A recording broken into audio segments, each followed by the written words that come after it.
नमस्कार, मी अर्चना पाटील. माझ्या यूट्यूब चॅनलमध्ये तुमचं खूप खूप स्वागत.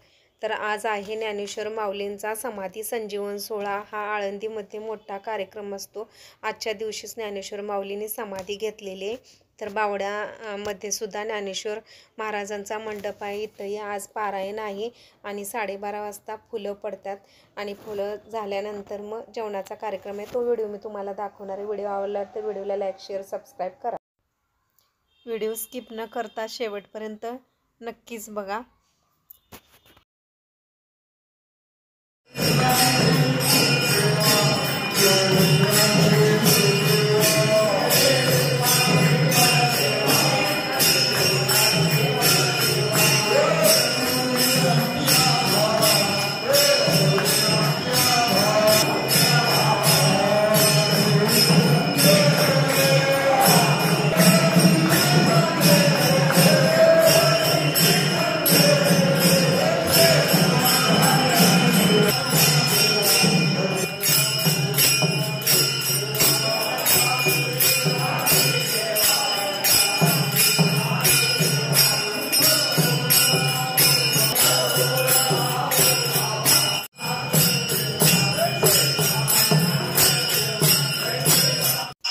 तर बावड्यामध्ये भरपूर असे माळकरी लोक आहेत आणि समाधी संजीवन सोहळ्या दिवशी इथं ज्ञानेश्वर मंडपमध्ये हे सुद्धा खूप मोठा दिवसभर कार्यक्रम चालू असतो. सकाळी अभिषेक झाल्यानंतर पारायण असतं. आज 9व्या 12व्या अध्यायाचं पारायण होतं. पारायणासाठी मी बसलेले.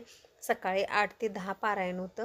त्याच्यानंतर आरती होते आणि आरतीच्या नंतर 12:30 वाजता इथं फुलं पडतात. तर आता बंटी पाटील साहेबसुद्धा म्हणजे दर्शनासाठी आलेले आहेत आणि मंदिरामध्ये सर्वांनीच म्हणजे सर्व कमिटीने खूप छान असे म्हणजे सर्व भक्तांच्यासाठी सोय केलेली असते. मंडपही भरपूर मोठा आहे आणि हा कार्यक्रम समाधी संजीवन सोहळा झाल्याच्या नंतर आरती होते आणि आरतीच्या नंतर पुन्हा जेवणाचा कार्यक्रम असतो. मंदिर मोठं असल्यामुळं एका वेळी इथे 300 ते 400 लोक जेवायला बसतात. तर बंटी साहेबांनी सुद्धा आता इथं आपल्या माऊलींचं दर्शन घेतलेलं आहे.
कमेंटमध्ये सांगा व्हिडिओ कसा वाटला आणि व्हिडिओ शेवटपर्यंत पाहिल्याबद्दल सर्वांचे मनपूर्वक धन्यवाद. आणि व्हिडिओ जर आवडला तर व्हिडिओला लाईक शेअर आणि सबस्क्राईब करायला विसरू नका.